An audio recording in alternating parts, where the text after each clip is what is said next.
Dobrodošli, dober večer vsi prisotni, ki ste se danes zbrali na geografskem večeru. Moje ime je, sem izredni profesor dr. Gregor Kovačič, predstojnik oddelka za geografijo Univerze na Primorskem, Fakultete za humanistične študije, in bom danes moderiral ta geografski večer. V veliko veselje mi je, da ponovno v naši sredini pozdravljam docenta doktorja Primoža Štrbenca, ki je redni gost na geografskih večerih, danes gostuje že tretjič. Prvič je gostoval s predavanjem z naslovom Kako razumeti fenomen islamske države. To je bilo že leta 2015. V letu 2018 nam je poskušal razjasniti težavo s palestinskim vprašanjem, no in danes ga spet, potem leta 2019 je imel predavanje, ali je islam zares tako negativen, in torej danes je četrto njegovo predavanje, ko nam bo osvetlil dogajanje v Afganistanu. Vsi se še spomnimo nekaj časa nazaj, kako so sredstva obveščanja ves čas opozarjala na dogajanje v Afganistanu, kako se je strašno mudilo, ko je ameriška vojska napovedala svoj umik, kako so talibani napredovali. Novice so bile polne, prav dramatično je vse skupaj izgledalo.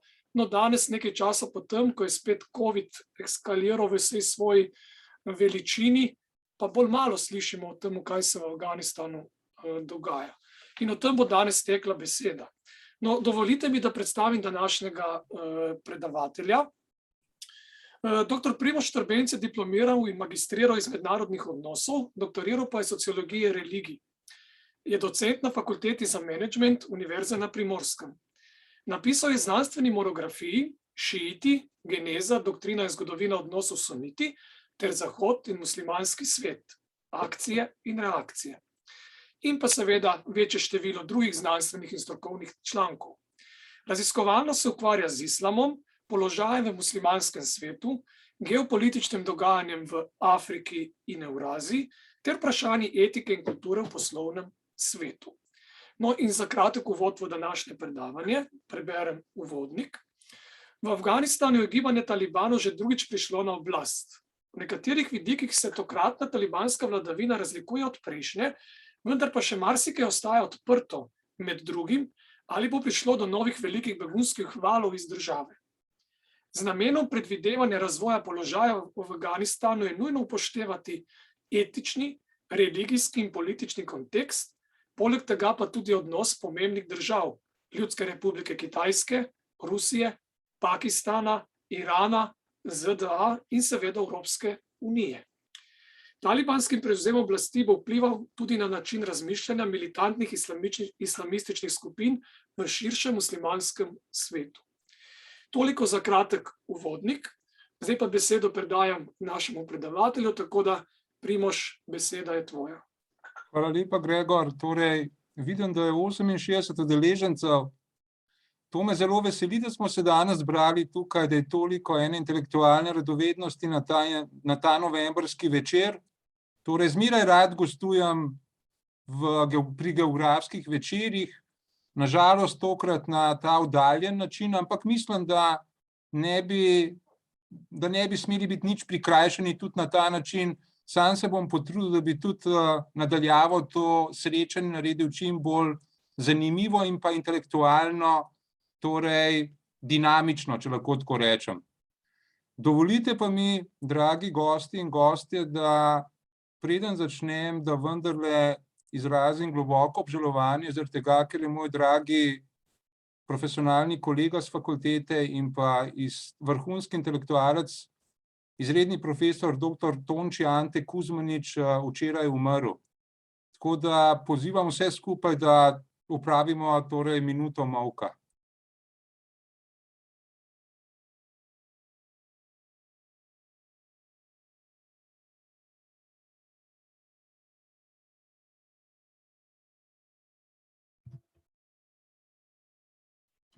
Hvala lepa, torej upam, da se bo Tonči dobro počutil tam, kamor je šel. Torej, bil je zares vrhunski intelektualec, vsem nam je bil nek zgled na fakulteti, intelektualni srednji na splošno. Na žalost ga je smrt vzela, kljub temu, da je bil še poln načrtov. Torej, Afganistan. Najprej, ker nimamo toliko časa, naj kar takoj začnem. Torej, tisto, kar je treba najprej poudariti, je to, da se Afganistan nahaja pred humanitarno katastrofo. To je tisto, kar je danes najbolj izstopajoče iz te države. Namreč od 38 milijonov prebivalcev obstaja velika verjetnost, da jih bo 23 milijonov trpelo akutno lakoto v sedanji zimi. 3 milijone otrok je podhranjenih. Že sedaj cele družine znotraj svojih domov umirajo zaradi sestradanosti. Afganistanci prodajajo svoje borne prihranke oziroma stvari in tudi, pazite, hčerke prodajajo zato, da bi si lahko kupili hrano. Po nekaterih podatkih bi lahko do leta oziroma do sredine leta 2022 v Afganistanu kar 97% prebivalstva živelo pod mejo revščine. Medtem ko je 15. avgusta letos, ko so talibani prevzeli oblast v Kabulu, zgolj v narekovaju 50% prebivalstva živelo pod mejo revščine. Torej, humanitarne organizacije opozarjajo, da gre za verjetno do sedaj v svetu najhujšo humanitarno krizo, ki je celo hujša od tiste v Siriji in pa Jemnu, ki sta nas vse zelo pretresli. Med drugim lahko rečem, da to vpliva tudi na realno situacijo oblasti v Afganistanu. V zadnjem času je bilo odpuščenih 500.000 pripadnikov, torej talibanske vojske in pa policije. Javni uslužbenci že več mesecev niso prejeli plač in tako naprej in tako naprej. Ameriških dolarjev zmanjkuje, afganistanska ekonomija je pred zlomom. Tudi Evropska unija, ki sicer pravi, da bo pomagala s humanitarno pomočjo, je pred kratkim obljubila $1 milijardo za humanitarno pomoč, vendar pa je ta številka varljiva, kajti v to $1 milijardo je bilo štetih že $300 milijonov, ki jih je Evropska unija že dala Afganistanu, preostanek $700 milijonov pa bo več ali manj plasiran v sosede Afganistana, Pakistan in Iran, ne pa v sam Afganistan. Torej, to je tisto, kar nas mora danes najbolj skrbeti, kajti zime v Afganistanu so hude in lahko se zgodi še marsikaj. Seveda ta uvod je bil potreben ne zgolj zaradi humanističnih razlogov, zaradi orisa neke akutne situacije v Afganistanu, ampak tudi zaradi tega kot neko izhodišče nadaljnjega razmišljanja. In sicer seveda, če se vprašamo, kaj je razlog, da je položaj v Afganistanu tako grozljiv, potem je neposreden odgovor, torej ta, da je Zahod seveda ustavil vso svojo pomoč Afganistanu, potem ko so talibani prevzeli oblast. To pomeni, da če je pod vlado Ašrafa Ganija, ki je seveda bila na oblasti pred talibanskim prevzemom oblasti, afganistanski proračun v 3/4 tvorila donatorska sredstva Zahoda, so zdaj ta sredstva uplahnila. Preprosto ni več tega denarja. Talibani dobijo nekaj več s carinami, ampak te ogromne jame se ne da nadomestiti.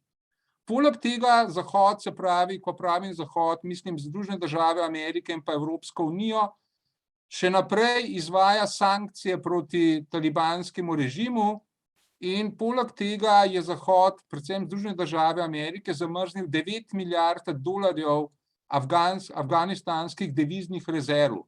Tako da talibanski režim ne more do tega denarja.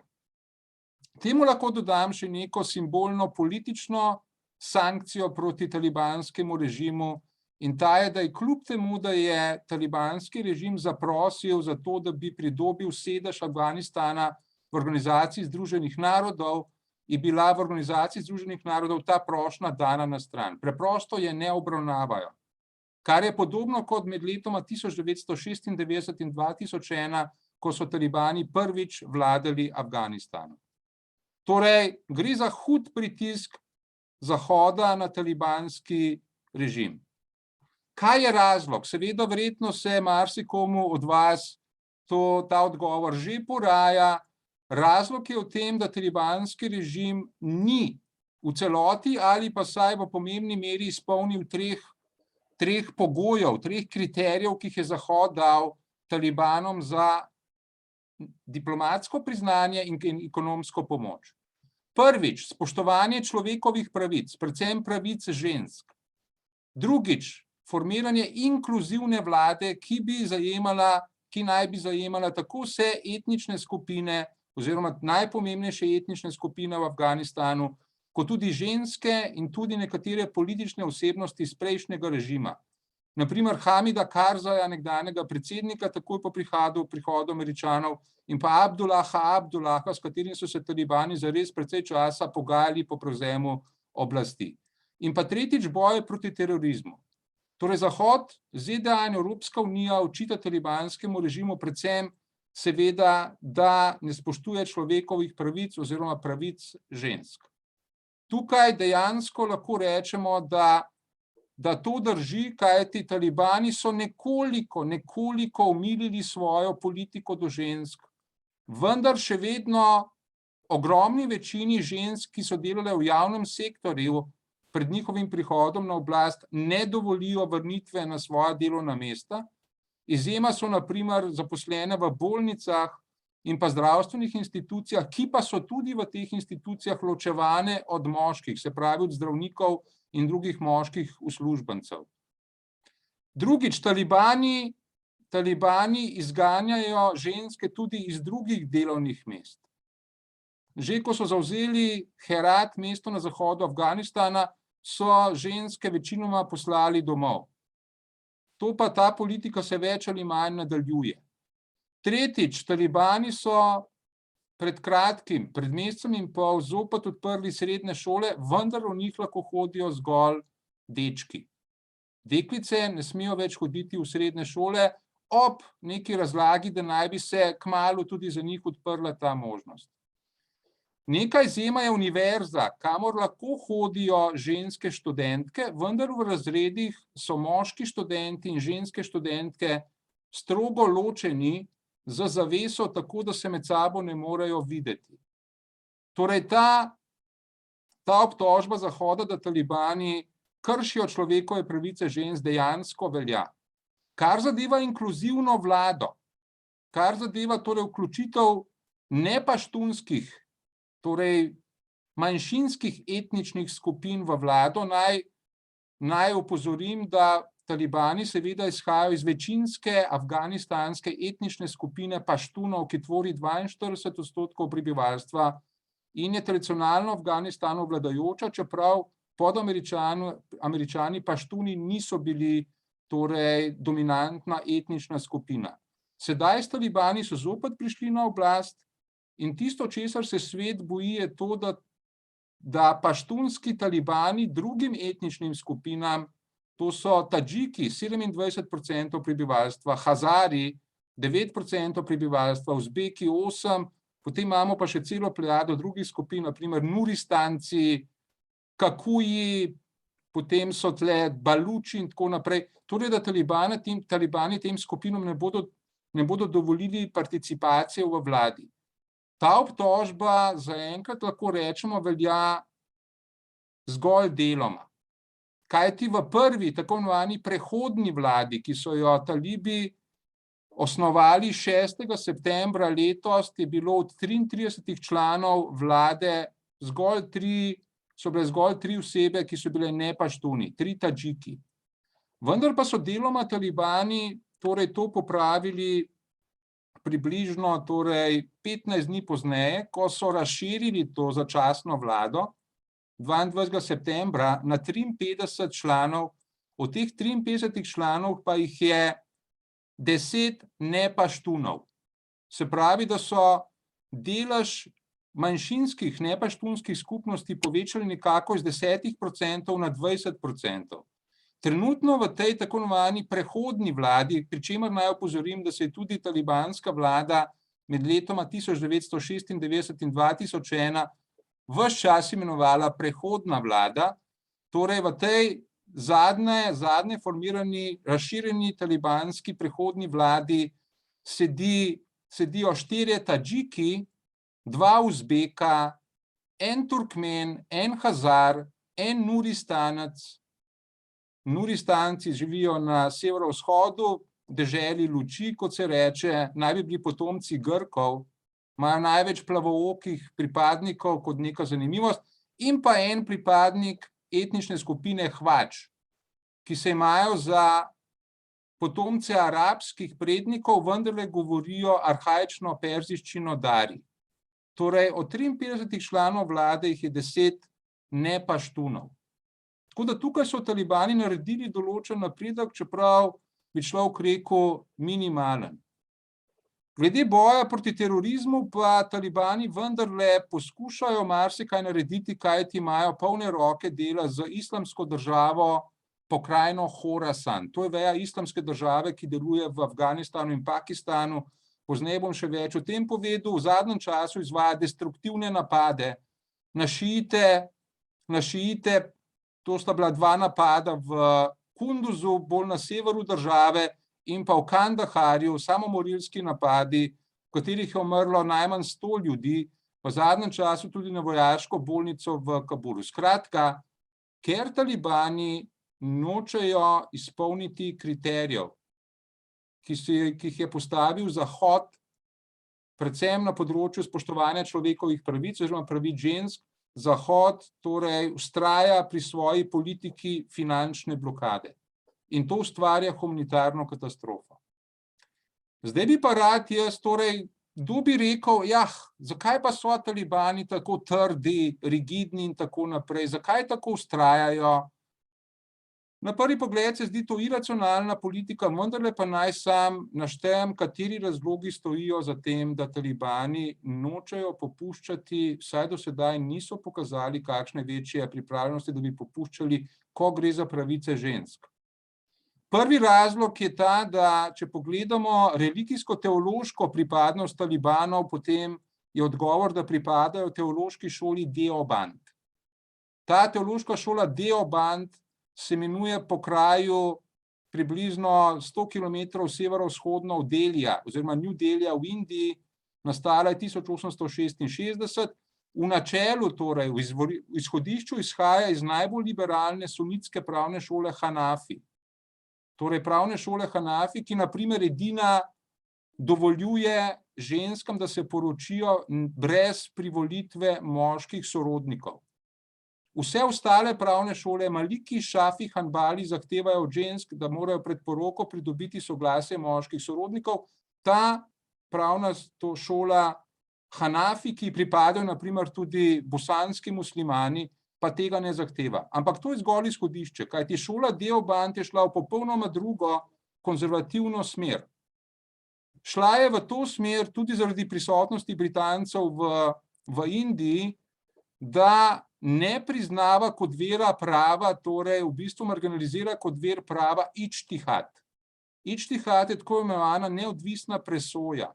Uporaba inteligence oziroma intelekta pri razlagi Korana kot prvega vera islamskega prava in pa sune normativne prerokove prakse, ki vsebuje hadise, zgodbe o tem, kaj je prerok Mohamed rekel, naredil ali tiho odobril. Namreč ta ičtihad, ta neodvisna presoja, ki je tretji ver, daje juristom pravnim več manevrskega prostora, da lahko bolj liberalne odločitve oziroma sodbe sprejemajo. Torej ta šola Deoband, ki pripadajo talibani, pa ta ičtihad potiska na stran in v ospredje potiska ta klit. To pa je posnemanje. Posnemanje sodb islamskih juristov oziroma duhovščine iz preteklosti. In seveda popolnoma logično je, da v preteklosti so bile te sodbe veliko bolj konzervativne in da so bile precej neprijazne do žensk. In seveda to je prvi faktor, ki vpliva na ta negativen odnos talibanov do žensk. Zakaj so talibani Deobandi? Zato, ker naj naj torej poudarim, da izhajajo iz medres, islamskih srednjih šol, ki so bile osnovane v 80. letih prejšnjega stoletja na severozahodu Pakistana. To so bili revni dečki, ki so jih pisali oziroma ki so prišli v te šole in tam so bili indoktrinirani v deobandsko doktrino, ki jo je izvajala pakistanska deobandska stranka Džamiat al-Ulama al-Islam. Islamska druščina, torej združba islamske duhovščine. Drugi faktor, ki vpliva na to rigidnost, na to nepopuščanje talibanov, in ta je po mojem mnenju najpomembnejši, tega je treba najbolj razumeti, je kulturni vpliv, torej kulturni vpliv v paštunski etnični skupini. Moramo vedeti, da ta kulturni vpliv se izvaja torej v obliki paštunvalija. Paštunvali je nenapisano paštunsko pravo, nenapisan paštunski zakonik. Torej nikjer ni napisan, vendar je vsebovan v pesmih, v pregovorih, v kratkih zgodbah, v metaforah. In paštuni ga imajo več ali manj ves čas pred očmi, tako ali drugače. Bolj tradicionalni, seveda bolj, manj, nekoliko manj. Talibani so seveda zelo tradicionalistični. In paštunvali ima ogromen vpliv na njih. Nenazadnje tudi v teh medresah, kjer so se šolali talibani, so jim te bolj teološko slabo izobraženi predavatelji mule, ko so talibanom predavali islamsko pravo, to delali pod velikim vplivom paštunvalija. Paštunvali, če ga pogledamo, pa je izrazito negativno usmerjen proti ženskam. Namreč vsebuje načelo parda. To pomeni načelo osamitve, izolacije žensk.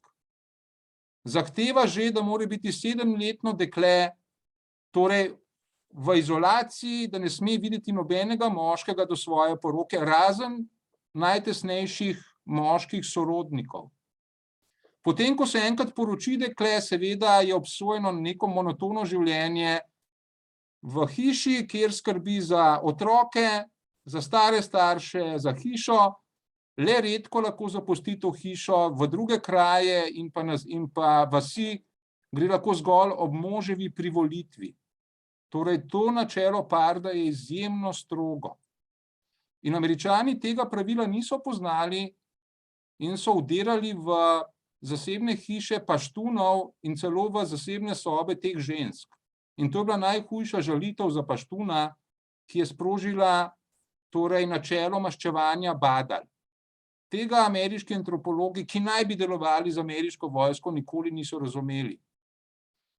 Torej, ta paštunvali do žensk izrazito neprijazen, nenazadnje nek paštunski pregovor pravi: za žensko hiša ali grob. Paštunvali je poleg tega neprijazen oziroma negativno usmerjen tudi do izobraženosti. Ne smemo pozabiti, da paštuni so izrazito moška družba, ki ceni bojevanje in pa čast. Torej, nank je najpomembnejše načelo v tem paštunvalju, se pravi spoštovanje časti. In v tem kontekstu, veste, se na izobrazbo gleda dokaj negativno. Po nekaterih ocenah naj bi izobrazba celo pomenila nek odklon od idealnega modela in neko brezplodno zapravljanje časa in energije.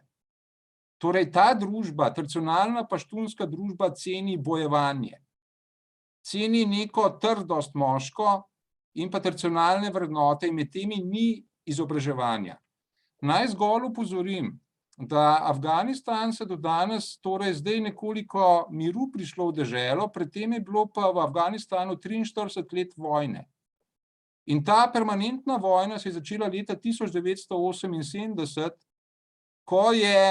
ko je v Afganistanu na oblast prišla komunistična partija pod vodstvom Nura Mohameda Tarakija, in ena od frakcij te komunistične partije Afganistana, Halk, si je zadala cilj, da bo odpravila zakrivanje žensk, uvedla splošno pismenost in pa izvedla zemljiško reformo.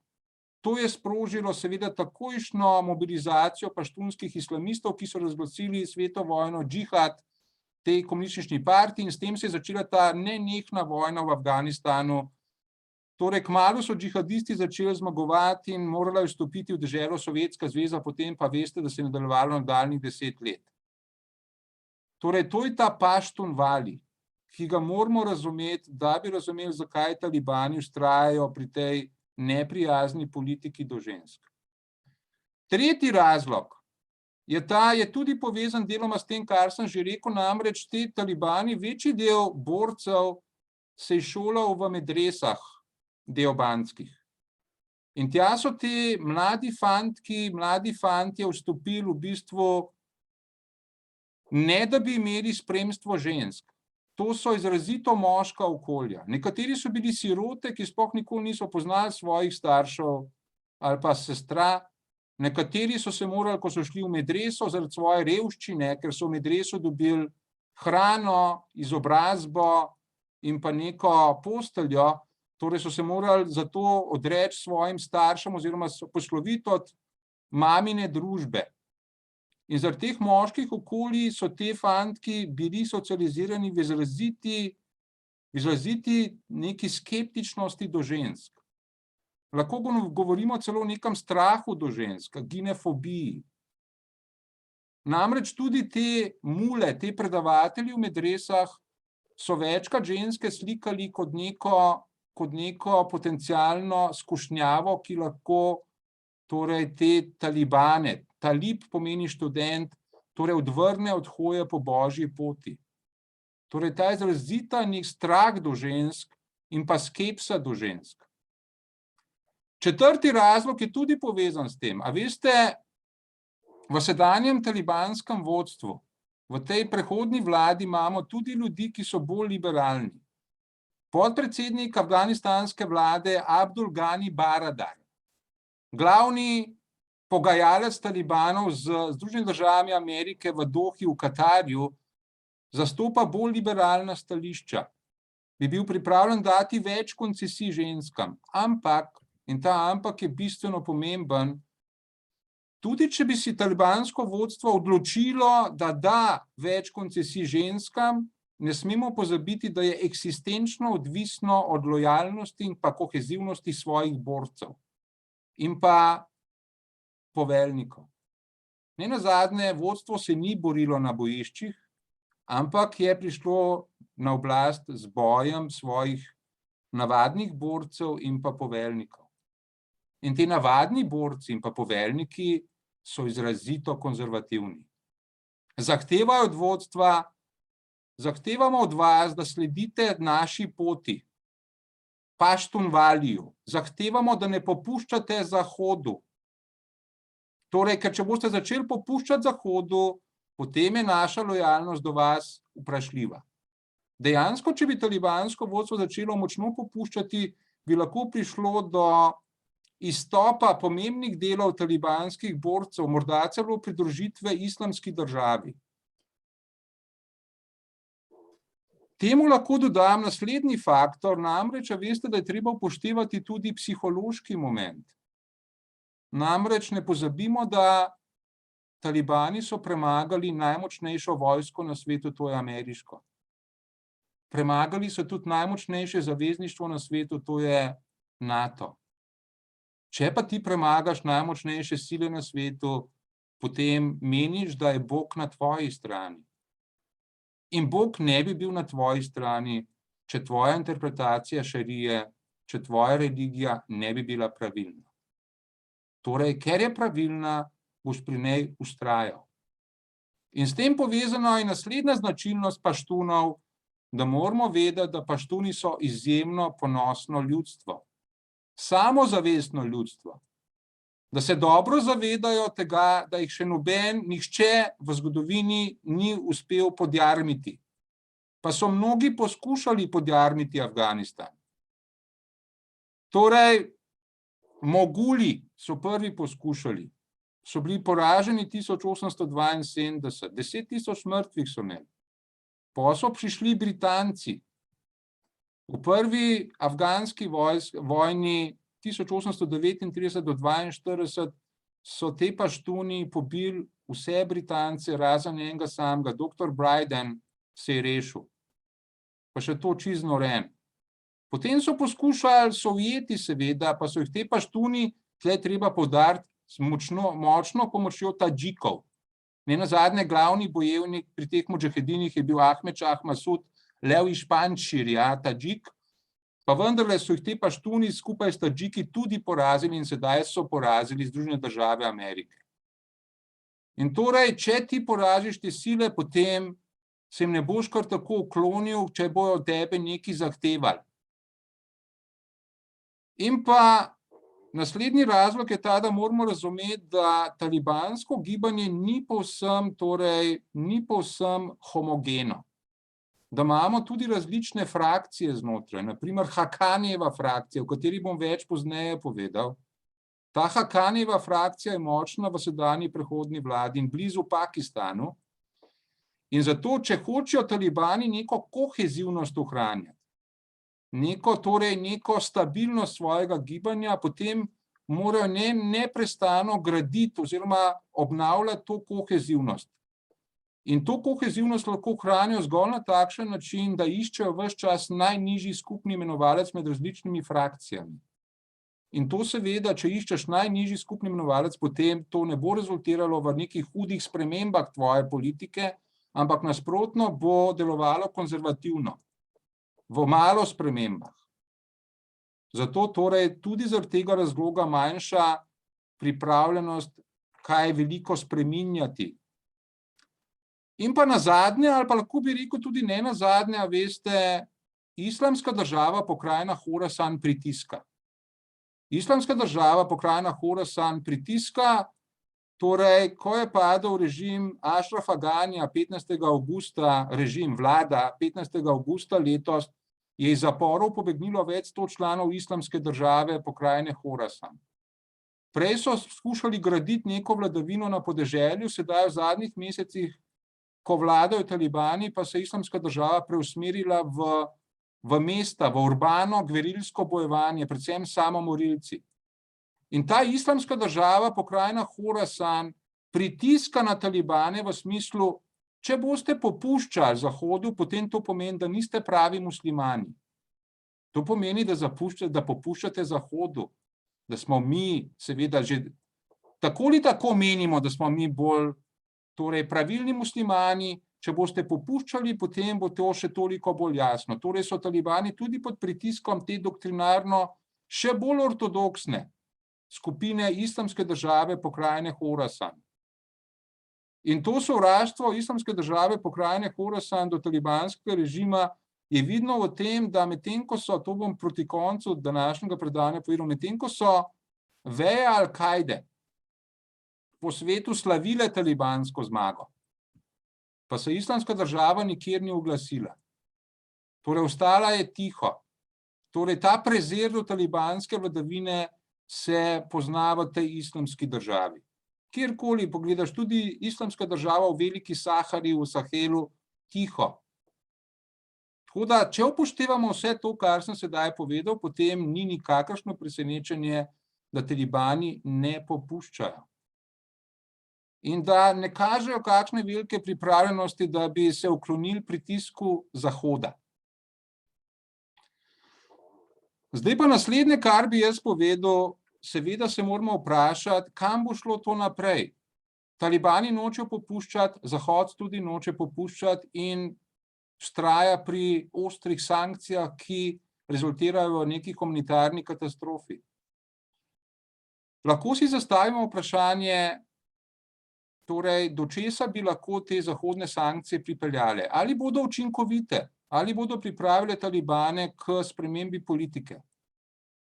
Jaz mislim, na žalost, torej seveda ni ničesar mogoče natančno reči, ampak jaz mislim, da prej ne kot ja. Torej, obstaja velika verjetnost, da te sankcije ne bodo uspešne in da bodo prinesle več slabega kot dobrega, in sicer zaradi naslednjih razlogov. Prvič, sociologija religije nas uči, da v katastrofičnih situacijah je prav religija tista, ki ponuja najbolj trdno identiteto za premagovanje teh katastrofičnih razmer. Povedano drugače, v katastrofičnih situacijah se praviloma krepi religijska identiteta tistih, ki so podvrženi tem katastrofam. To v bolj prozaičnem jeziku pomeni, da zelo verjetno je, da se bodo zaradi teh zahodnih sankcij talibani še bolj radikalizirali, da bodo še bolj rigidni postali, še bolj ortodoksni, da bodo šli še bolj v smer nekih strogih interpretacij islamskega prava in da bodo še zaostrovali svoj odnos do žensk, manjšin in tako naprej. Kajti, a veste, religija je tista, ki je najbolj konzervativna identiteta. Zelo malo se spreminja, torej skoraj se ne spreminja. Nekateri avtorji, Robert E. Pape, pravijo, da če obstaja okupator, ki ima drugačno religijo kot okupirano ljudstvo, da potem obstaja velika pripravljenost okupiranega ljudstva za samomorilske napade. To je pa torej rezultat te povečane religijske identitete. A veste, ker človek lahko hkrati govori dva jezika. Lahko govori svoj jezik in tudi jezik okupatorja. Marsikateri Afganistanec govori v angleško. Ampak ne moreš pa imeti dveh religij. Torej ne moreš imeti dveh religij. Religije so ekskluzivistične.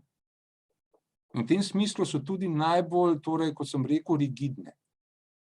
Tako da v tem smislu se zna zgoditi, da bodo talibani postali še bolj rigidni, da bodo zaostrovali svoje politike. Kar lahko seveda vodi v tisto, česar se vsi bojimo, tega se bojijo tudi sosednje države, to je novi migrantski valovi, množični migrantski valovi.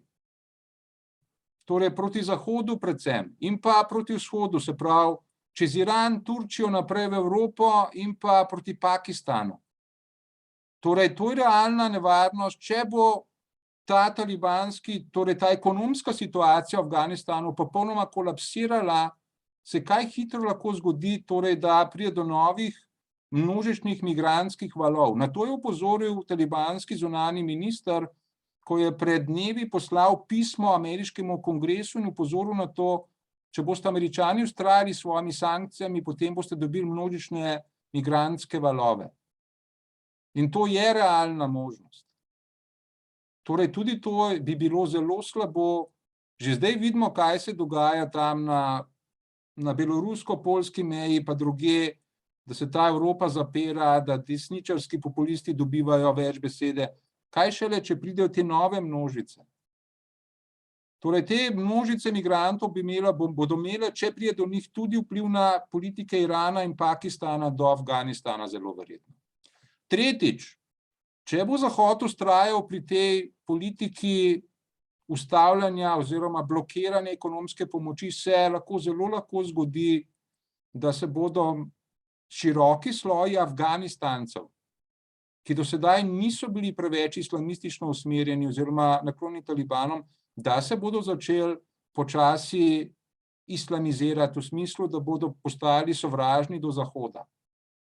Kajti lahko začne delovati nek efekt kulturne obrambe, ki pravi, torej ta sociološka teorija, če obstaja konflikt med dvema skupnostima, ki imata različno religijo, potem se začne krepiti religijska identiteta vsake od njiju. Torej, ker bi lahko po domače rečeno Afganistanci navadni rekli, aha, takšen je Zahod. Do zdaj so govorili, da bi nam radi pomagali, zdaj nas pa tako ubijajo posredno, v času najhujše zime, potem pa morda bi bilo res dobro, da se proti njim kot nekim nemuslimanom, ki očitno sovražijo muslimane, obrnemo. Torej, to je realna možnost, da lahko ta politika vztrajanja pri sankcijah do tega privede.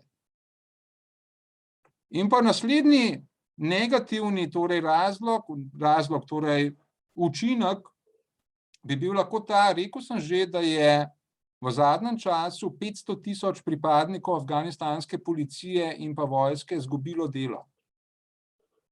Torej, kako naj se talibani učinkovito borijo proti islamski državi, pokrajini Horasan, če imajo manj borcev na voljo? Torej, ameriški generali zdaj že govorijo o tem, da talibani zdaj končno vidijo, da je nekaj drugega se boriti proti upornikom, kot biti sam upornik. Da je bilo lažje biti upornik pa izčrpavati režim in Američane kot obratno, zdaj, ko morajo sami torej krotiti oziroma dušiti napade islamske države pokrajine Horasan. Zdi se, da talibani že sedaj ne obvladujejo preveč situacije. Prihaja do zmeraj večjega števila napadov na njihove vojake, ugrabitve in tudi uboje talibanskih borcev.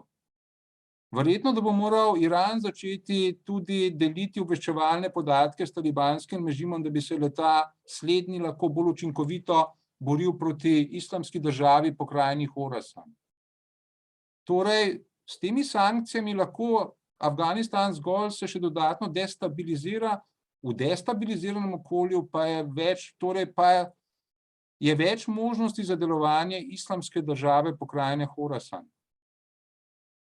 Tako da v tem smislu moramo zelo dobro, Zahod bo moral zelo dobro premisliti, ali te sicer dobronamerni cilji doseči spoštovanje človekovih pravic, doseči spoštovanje pravic žensk lahko ne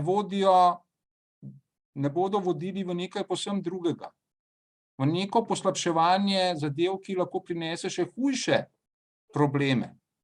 To seveda ne pomeni, da skušam podcenjevati problem nespoštovanja pravic žensk, ampak vendarle na neki točki bo treba dati na tehtnico. Celo The Economist, torej v predzadnji številki The Economist v uvodniku pravi, da seveda revija, ki je liberalno usmerjena, ki ves čas poudarja spoštovanje človekovih pravic, ampak vendarle pravi, kljub temu, da Zahod skuša doseči visoko leteče, torej pomembne cilje, pa je nesprejemljivo, da ne pomaga reševati življenj tam, kjer bi jih lahko pomagal reševati. Seveda v Afganistanu pred sedanjo zimo. Tako da treba bo to res, Zahod bo moral trikrat premisliti, preden bo nadaljeval s to politiko. Naslednje, kar bi jaz povedal, je to, torej, kakšen je odnos sosednjih držav do talibanskega režima, tudi v luči tega, kar sem že povedal. Namreč zaenkrat še nobena država sveta ni priznala talibanskega režima in mu tudi noče bolj močno pomagati. Tlele bom jaz malo zemljevid delil z vami.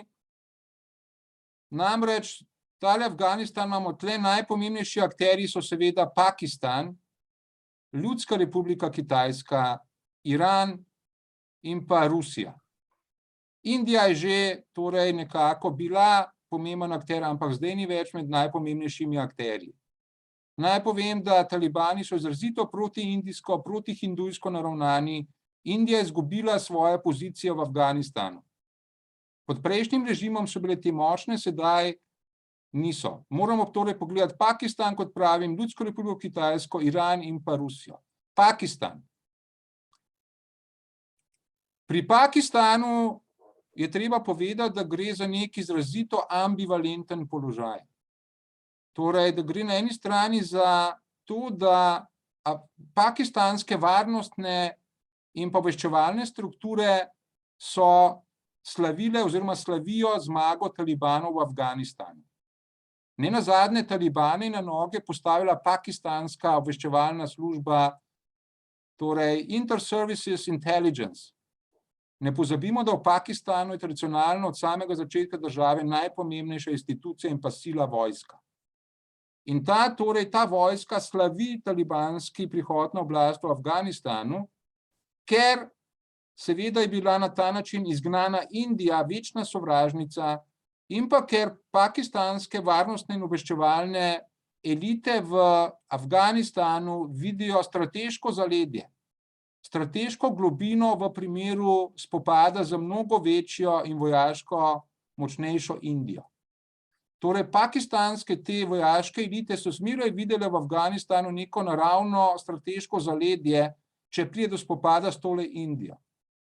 Že ob delitvi britanskega Radža 1947, ne pozabimo, je Pakistan dobil zgolj 23% ozemlja britanskega Radža, zgolj 18% prebivalstva in zgolj 10% nekdanjih industrijskih struktur v britanski Indiji. Moral je postaviti Pakistan pa to so podatki še, ko je bil Pakistan v enem kosu, zahodni in pa vzhodni Pakistan, pred odcepitvijo vzhodnega Pakistana kot Bangladeša 1971. In torej varnostne strukture v Pakistanu so obsesivno preokupirane z indijsko nevarnostjo. Zato vidijo v tem, da je bila Indija izgnana iz Afganistana, da je izgubila vse konzulate, ki jih je odprla po letu 2001, torej veliko zmago. Po drugi strani pa, če te varnostne strukture slavijo zmago, marsikdo v Pakistanu ve, da mu grozijo mnoge nevarnosti. Prva je ta, da so s tem, ko so talibani prišli na oblast v Afganistanu, so seveda zelo spodbojeni tudi radikalni islamisti v Pakistanu. Prvič, talibani so, ko so osvojili Kabul 15. avgusta, odprli vrata Ječ. In iz Ječe izpustili na primer voditelja pakistanskih talibov Fakirja Mohameda. Po nekaterih podatkih je v Afganistanu 5000 pakistanskih talibov.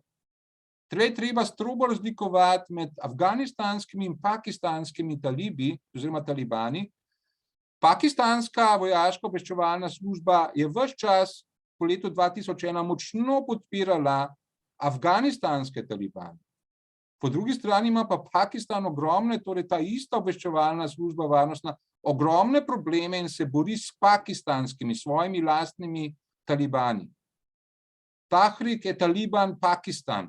In torej afganistanski talibi seveda so pa bratski s svojimi paštuni iz Pakistana. Ne pozabimo, da tudi v Pakistanu paštuni tvorijo 15% prebivalstva in naseljujejo severozahod države. Torej, te pakistanski talibi, izpuščeni iz Ječ, seveda so sedaj moralno zelo seveda spodbojeni. Fakir Mohamed je rekel, če v Afganistanu uvajajo islamsko državo, kjer šarija določa vsa področja življenja, zakaj ne bi tega uvedli tudi v Pakistanu. Ne gre za katerokoli šarijo, islamsko pravo, seveda gre za to deobandsko interpretacijo islamskega prava, ki je zelo konzervativna. V tem smislu, to so pakistanski talibani, v zadnjih 2 mesecih, 3 mesecih prihaja do izrazitega porasta napadov teh pakistanskih talibov na pakistanske varnostne strukture. Pa ne gre zgolj za talibane v Pakistanu, ki so paštuni, ampak na splošno islamisti v Pakistanu dvigujejo glave. V glavnem mestu Islamabadu se na mošejah že dviguje bela zastava Emirata Afganistana. In te islamisti zahtevajo podobno ureditev, kot je v Afganistanu.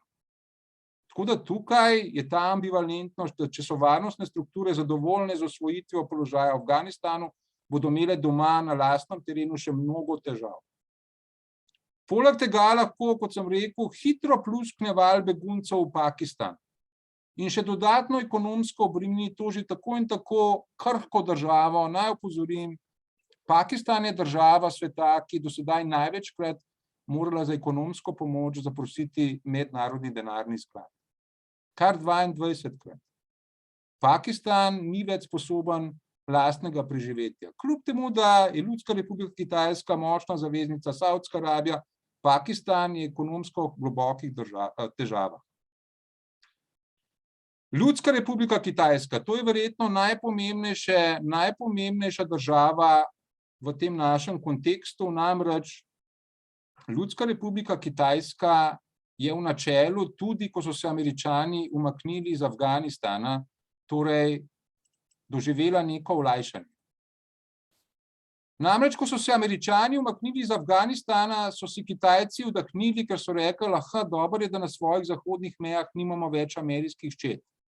To je zmeraj dober občutek. Imeti glavnega tekmeca za globalno dominacijo na svojih mejah ni najboljši občutek. Kitajci so bili tudi zadovoljni oziroma so zadovoljni, ker bodo brez Američanov v Afganistanu lahko lažje generirali svoj vpliv v Srednji Aziji. S to Srednjo Azijo imajo Kitajci še velike načrte. Iz Kazahstana uvažajo nafto, iz Turkmenistana zemeljski plin in tega bodo hoteli čim več, še več uvažati. To so bile pozitivne posledice za Kitajsko, po drugi strani je pa Ljudska republika Kitajska z odhodom Američanov iz Afganistana zaskrbljena. Prvič zato, ker se zaveda, da v Afganistanu lahko nastane nek varnostni vakuum. Prej so bili tam Američani sicer neki nasprotniki, ampak vendarle je bila to vojaška sila, ki je neko stabilnost in pa status quo ohranjala. Zdaj Kitajci menijo, da bi lahko v Afganistanu prevladale neke radikalne islamistične sile, ki bi želele pomagati svojim muslimanskim bratom v kitajski severozahodni pokrajini Xinjiang, Ujgurom, 10 milijonom Ujgurov, ki jih Ljudska republika Kitajska, kot verjetno veste, torej zmeraj bolj totalitarno muči.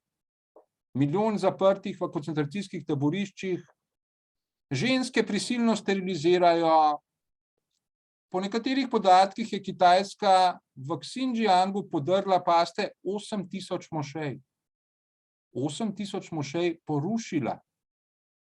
Torej in se boji Kitajska, Ljudska republika Kitajska, z razlogom, da bi lahko tukaj nekateri muslimani dobili odskočno desko za pomoč Ujgurom. In pa tisto, kar se zdi Ljudski republiki Kitajski tudi negativno, je tudi, da se zavedajo, da se je Joseph Biden iz Afganistana umaknil zato, da bi se lahko bolje spopadal s Kitajsko, oziroma tekmoval s Kitajsko v Indo-Pacifiku, tukajle. Tukajle v tem odločilnem polju tekmovanja med ZDA in Ljudsko republiko Kitajsko. A veste, v mednarodnih odnosih obstaja neka knjiga, ki jo je napisal Robert Gilpin, War and Change in World Politics. Izšla že leta 1981, vendar nič kolikokrat ponatisnjena od tedaj, ki govori o tem, da če obstaja neravnotežje med sistemom oziroma strukturo mednarodnih odnosov, strukturo mednarodnega sistema, ki je pisana na kožo dominantni sili, to je v tem našem primeru ZDA, ki so vzpostavile ta sistem, ki ga imamo po drugi svetovni vojni. Torej, če na eni strani imamo strukturo mednarodnega sistema, ki je pisan na kožo dominantni sili Združenih držav Amerike, na drugi strani imamo pa redistribucijo moči. Od druge svetovne vojne naprej novo prerazdelitev moči, ki grejo pa na roko, torej vzpenjajočemu se izzivalcu. To je pa seveda Ljudska republika Kitajska, da v tem primeru želi dominantna sila narediti vse, da bi to neravnotežje zopet zmanjšala oziroma odpravila. In v tem smislu dominantna sila poskuša čim bolj zmanjšati svoje zadolžitve po svetu, to neko zapravljanje energije in sredstev, da bi se čim bolj lahko posvetila boju oziroma tekmovanju z vzpenjajočim se izzivalcem. ZDA nasproti Ljudske republike Kitajske. Zato se ZDA počasi umikajo iz arabskega polotoka. Nedavno je Joseph Biden ukazal umik protiletalskih sistemov iz Saudske Arabije, Iraka, Jordanije in Kuvajta. In pa seveda tudi ta umik iz Afganistana je bil dobro premišljen, čeprav kaotičen. Na prvi pogled se zdi, da je to kaotično vse, umik je bil sam kaotičen, ampak skrbno premišljen, umaknil se iz Afganistana, da ti ne bilo treba tam zgubljati energije in denarja, da bi se bolj posvetil vzpenjajočemu se izzivalcu. To so Britanci dobro naredili, če mi to dovolite ta ekskurs, ko so se pred Prvo svetovno vojno, tam na prelomu stoletja, začeli zavedati, da je glavni izzivalec Nemčija. Drugi Reich, Wilhelma II., ki je gradila svojo močno pomorsko silo. Britanci so rekli, kljub temu, da so imeli tekmece v Rusiji, ZDA, Japonski so rekli, glavni tekmec je Nemčija, ker gradi to pomorsko silo. Zato so mojstri Britanci začeli sklepati sporazume z ZDA, kateri so prepustili Karibsko morje, Japonski, kateri so prepustili ta severozahodni del Pacifika, z Francijo, kot veste, so sklenili Entente Cordiale, se pravi srčno Entente 1904, in pa z Rusijo 1907 so si razdelili interese v Afganistanu, Iranu in Tibetu. Torej so se na nek način umaknili, da so lahko fokusirali svoje delovanje na to Kajzerjevo Nemčijo. In na koncu sklenili tudi to zavezništvo z Rusijo in pa Francijo. pred Prvo svetovno vojno. Torej, Kitajska ni naivna, ve, da Američanom umik iz Afganistana koristi, da bi se bolj spoprijeli z njo. Zdaj, če grem naprej, Ljudska republika Kitajska, tisto, kar jo najbolj zanima, je stabilnost Afganistana. Ker če bo Afganistan stabilen, potem bodo stabilni tudi kitajski projekti v Pakistanu, v Srednji Aziji, sem že omenil, Srednja Azija, Kitajci nafto in zemeljski plin uvažajo in tudi v sami Kitajski. Kaj pomeni stabilnost v bistvu v smislu Afganistana sproti Pakistanu in pa tudi Srednje Azije?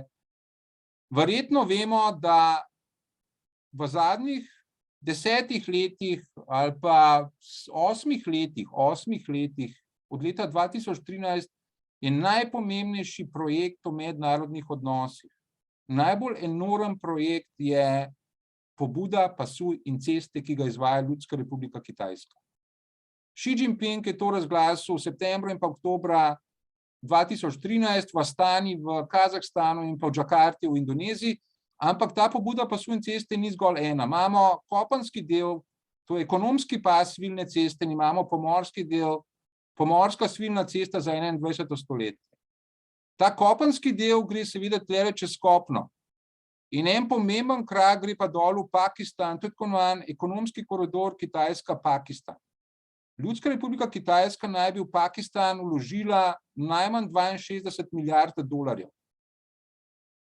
Predvsem v gradnjo elektrarn, torej nekih naprav za generiranje energije, ki jih Pakistan nima dovolj, hkrati pa tudi za gradnjo železnic in pa cest. Tle naj takoj povem, da tisto, kar Kitajce najbolj zanima v Pakistanu, je tale koridor Gwadar. Tlele je pristanišče Gwadar na jugozahodu Pakistana, ki so ga Kitajci zgradili. Koridor med Gwadarjem, ki je zaenkrat gospodarsko pristanišče, vendar bodo Kitajci tudi vojaško pristanišče zgradili, med Gwadarjem in pa Kašgarjem v Xinjiangu. Gwadar-Kašgar. Zakaj je ta koridor tako pomemben za Ljudsko republiko Kitajsko? Spet moramo iti v širšo sliko to sem prej pozabil povedati. Če dominantni sili ne uspe zmanjšati tega razkoraka med strukturami mednarodnega sistema in pa redistribucijo v korist izzivalca, potem je praviloma skozi zgodovino prišlo do vojne. Torej, ne bi rad bil pesimist, ampak če upoštevamo zgodovino, je zelo visoka možnost, da bo v prihodnosti prišlo na neki točki do vojne med ZDA in pa Ljudsko republiko Kitajsko. In Kitajci seveda to vedo. Največja možnost je seveda tlele v Južno-Kitajskem morju, zaradi Tajvana in tako naprej. Ampak kaj hočem povedati, ko gre za ekonomski koridor Kitajska-Pakistan oziroma za traso Gwadar-Kašgar? Najhujša nočna mora za Kitajce. Največjo paniko pri njih povzroča en problem in razmišljajo dan in noč, kako ta problem rešiti. Ljudska republika Kitajska, kot vemo, je že leta 1993 postala neto uvoznica nafte. Ta ogromna kitajska industrija torej potrebuje ogromne količine nafte oziroma energetskih virov. In ta nafta prihaja seveda iz Perzijskega zaliva, torej Saudska Arabija je največji izvoznik nafte v Kitajsko postala in pa tudi iz Afrike. Angola je drugi največji izvoznik nafte v Ljudsko republiko Kitajsko. In tankerji seveda plovejo skozi Indijski ocean, ampak potem morajo iti pa tlele čez. Malajska ožina. Torej, ta Malajska ožina je verjetno najpomembnejša točka globalizacije danes in Kitajska se panično boji, da v primeru vojne vse, kar Američani morajo narediti, je blokirati tole ožino, Malajsko ožino, poleg tega pa tlele še Sundsko ožino in pa tlele Lombok. In tankerji ne morejo več čez. In se lahko počasi tale stroj začne ustavljati. Torej, logika Kitajska je prvič, zmeraj več nafte in zemeljskega plina uvažati iz Rusije, iz Srednje Azije, da ne bila odvisna od transporta tankerjev preko Malajske ožine. Drugič pa seveda je ena logika, tankerji grejo iz Perzijskega zaliva, takoj parkirajo v Gwadarju, potem pa po kopnem do Kašgarja. Nekateri analitiki pravijo, to bi tudi Američani lahko bombardirali, ampak vendar je to neka opcija. In zato Kitajci gradijo torej to os Gwadar-Kashgar. Zato je Kitajcem prišlo prav, da je Afganistan najmanj, da je nevtralen in pa stabilen, da ta projekt koridorja Pakistan-Kitajska ne bi bil ogrožen. Kitajske seveda poleg tega zanima tudi to, da Afganistan ima mnogo redkih zemljin.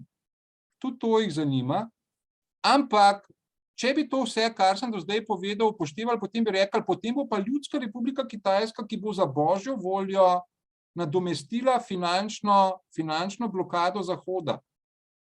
In bo ona tista, ki bo Talibanom finančno pomagala. Talibani tudi na to računajo. Torej v prehodni vladi, tako imenovani prehodni vladi, ki bo stalna vlada slej ko prej, so Talibani pokazali, da posebno pozornost posvečajo Pakistanu in pa posredno Ljudski republiki Kitajski kot najpomembnejšemu zavezniku Pakistanu. Namreč v tej vladi na pomembnih položajih ni tistih talibanskih pomembnih voditeljev, ki imajo slabe odnose s Pakistanom. Naprimer Sadr Ibrahim. Njega niso dali na ministrska mesta, imajo pa pomembne položaje tisti talibanski politiki oziroma vojaški vodje, ki so v dobrih odnosih s Pakistanom. To so pa predvsem pripadniki tako imenovanega Haqqanijevega klana. Haqqani, pri katerih Pakistan lahko močno vpliva na Talibane. Sirajuddin Haqqani je notranji minister v tej prehodni vladi, Khalil Haqqani je minister za begunce in pa tudi poleg teh Haqqanijev je tudi tukaj Mohamed Yaqub, paste sin prvega voditelja Talibanov, Mule Mohameda Omarja, ki je tudi naklonjen Pakistanu. Torej, s tem Talibani sporočajo, da si želijo dobrih odnosov s Kitajsko in da računajo na to, da bi Ljudska republika Kitajska nadomestila zahodne vire. Vendar Peking je previden. Peking sicer nekaj malega je že dal talibanskemu režimu, $200 milijonov, ampak to je premalo. To ne bo nadomestilo torej zahodne finančne pomoči. Vprašanje je torej, zakaj Peking noče bolj odprto pristopiti, zakaj Peking tudi do zdaj še ni diplomatsko priznal Talibanu. Prvi razlog je ta, da seveda, da je Peking sam Talibanov dal nekatere pogoje. Pogoj, da mora biti vlada inkluzivna, da mora vsebovati manjšine in pa tudi politike iz prejšnjih vlad. Tle deloma recimo, da so ga Talibani te pogoje uresničili. Vendar pa je Peking torej Talibanom, tudi kot sem rekel, ker se Peking boji, da bi torej v Afganistanu delovali neki islamisti, ki bili sovražni do Ljudske republike Kitajske, Peking zahteva, da mora talibanski režim ustaviti, torej preprečiti delovanje tako imenovanega islamskega gibanja vzhodnega Turkestana. Vzhodni Turkestan je drugo ime, druga oznaka za Xinjiang. Gre za ujgurske islamiste in po nekaterih ocenah Združenih narodov je v tej najbolj severovzhodni afganistanski pokrajini Badakhshan nekaj 100 borcev islamskega gibanja vzhodnega Turkestana. In zaenkrat ni nekih pravih dokazov, da bi talibanski režim dejansko ustavil torej delovanje teh borcev islamskega gibanja vzhodnega Turkestana. In to Kitajce nekoliko skrbi. Ne morem si pomagati, da ne bi, ko govorim o tej pokrajini Badakhshan, še eno zanimivost povedal. Namreč moramo vedeti, da v tem Badakhshanu živijo predvsem Tadžiki. Vendar Tadžiki imajo raje, kot da bi se jih označevalo kot Tadžiki, se raje imenujejo potem, odkot izhajajo. Panjširi, Badakhšanci. Kar hočem povedati je, da mnogi od teh Badakhšancev so muslimani, šiiti, ismailiti, nizariti. Povedano drugače, takoj boste videli, kam pes taco moli, to so pa potomci tistih asasinov, o katerih govori Vladimir Bartol v svojem Alamu. Torej, Slovenci nismo tako zelo oddaljeni. Mnogi Slovenci so ponosni na Vladimirja Bartola, In potomci teh asasinov torej živijo v Badahšanu, na severovzhodu Afganistana. Potem, ko so Mongoli uničili Alamu 1256 oziroma te nizarite, to je bolj korekten izraz za te asasine, ta izraz so jim pridali križarji, so se te nizariti umikali preko Irana in pa Afganistana v britansko Indijo. Torej, tako da od leta 1848 imajo ti nizariti, potomci asasinov Bartolovih, sedež v Bombaju oziroma Mumbaju. Trenutno jih vodi Aga Khan IV. Od leta 1957. Veliko se v Križankah znajdete Aga Khan IV., ki tudi podeljuje arhitekturne nagrade. Torej, na severovzhodu Afganistana mnogi te potomci Bartolovih asasinov še vedno živijo. Tako da morda nam je ta Afganistan Slovencem tudi zaradi tega lahko bližji. Naj pa vendarle še nekaj povem, kar je treba povedati, da se je če Bartolovo delo jemljemo, torej če ga percipiramo kot neko literarno fikcijo, potem ja. Če ga pa skušamo brati kot zgodovino, potem pa ne. Bartol se je močno motil, ko je govoril o tem, da je Hasan iz Sabah, torej umore pomembnih selđuških politikov, generiral s tem, da je svoje pripadnike, svoje člane, svoje vojaške skupine zasvojil z mamili. Najpomembnejši, a veste, poznavalci teh Ismailitov nizaritov, Farhad Daftari, Bernard Lewis in Marshall G. Hodgson jasno zanikajo uporabo mamil. Ni šlo za mamila. Tle je Bartol zgolj nasedel neko zgodbo, ki jo je prinesel že Marco Polo, potem so jo pa neki konspirologi v Evropi, Silvestre de Sassy in drugi povzeli, seveda, ko so tudi hoteli opisovati prostozidarje, jezuite in tako naprej, te zarote. Mamil ni bilo nikoli. Bilo je pa nekaj drugega, ker je Hasan iz Sabah v Alamutu videl, da šiiti ne morejo frontalno rušiti sunitskega režima. Vedno znova so bili šiiti poraženi v frontalnem bojovanju in rekel, potem bomo pa na drug način to naredili. Z gverilskim bojevanjem, z atentati na pomembne sunitske oblastnike. 16. oktobra 1092 so asasini umorili Nizama al-Mulka, velikega selđuškega vezirja iz bagdadskega abasitskega kalifata. Torej, to je bil razlog. Drugačen način bojevanja, atentati, ne pa mamila. Tako da tukaj Bartol vendarle se je hudo motil. Grem nazaj. Torej, Kitajska ne da talibanom pomoči večje, zaradi tega, ker še vedno niso preprečili delovanje islamskega gibanja vzhodnega Turkestana. Po drugi strani pa treba vedeti, da Ljudska republika Kitajska seveda pogleduje tudi proti Zahodu. Kitajci se zavedajo, da ne morajo iti v neko odkrito ekonomsko konfrontacijo glede Afganistana z Zahodom. Joseph Biden se je zdaj sestavil z Xi Jinpingom na videokonferenci, pred mesecem dni sta že prek telefona govorila, že pri tem telefonskem pogovoru pred enim mesecem je Joseph Biden Xi Jinpingu jasno rekel, od vas zahtevamo, da ste odgovorni. To je med vrsticami mu rekel, da ste odgovorni do Afganistana, da ne rušite naše politike pritiska na talibanski režim. To mu je rekel Biden. In tle sicer obstaja tekma med Kitajsko in ZDA, ampak Kitajci tle nočejo iti v neko tako zelo, zelo odkrito konfrontacijo, da bi sami takoj dali ogromna ekonomska sredstva talibanskemu režimu. Morda še bolj Kitajce skrbi Evropska unija.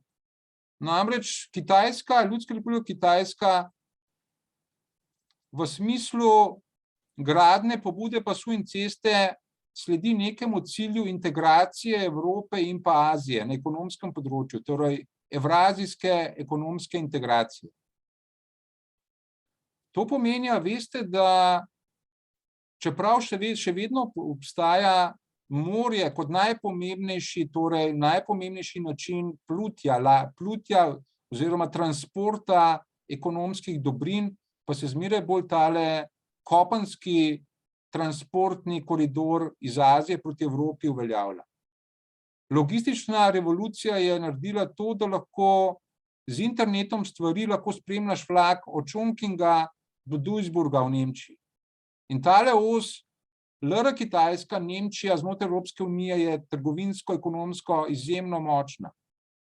In tukaj imajo Ljudska republika Kitajska velike načrte tudi z robotsko industrijo v Nemčiji in tako naprej. Kuko, na primer, so začeli kupovati. Povedano drugače, Kitajci se zavedajo, da Nemčija danes zahteva od talibanov, da morajo spoštovati pravice žensk in da sama ne more priti v to igro na ta način, da bi rekla, kljub temu, da talibani ne spoštujejo pravic žensk, bomo pa mi nadomestili pomoč Evropske unije. Kitajci morajo biti previdni. Na koncu lahko napovedujemo, da LR Kitajska bo slej ko prej med prvimi državami, ki bodo priznale talibanski režim. Tudi več bo ekonomsko dala, ampak to se bo morda bolj postopoma dogajalo. Iran je torej sedaj vodi drugačno politiko do Afganistana, kot je vodil med letoma 1996 in 2001, je v boljših odnosih s talibani, kar ni samoumevno, ker Iran, kot veste, je šiitska država. Od 16. stoletja naprej je državna religija Irana dvanajstniški šiizem. Šiiti niso samo eni, omenil sem te ismailite in nizarite, v Iranu so to dvanajstniki, najbolj številčna šiitska skupina.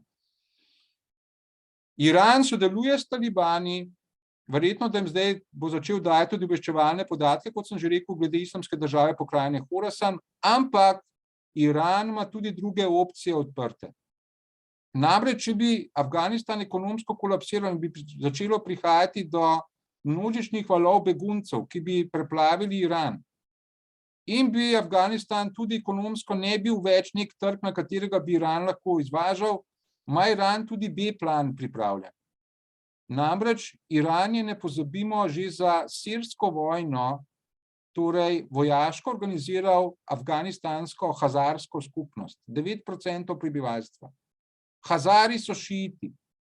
Obstoječi voditelj islamske revolucionarne garde, skupine Al-Quds za zunanje bojevanje, Ismail Gani, preden je prišel na ta položaj pred umorom, kot se boste spomnili, Kasima Sulejmanija, torej je organiziral te Hazare, brigado Fatemiyun za boj v Siriji na strani Bašarja al-Asada, šiitskega alavitskega režima. Zakaj Fatemiyun? Po Fatimi.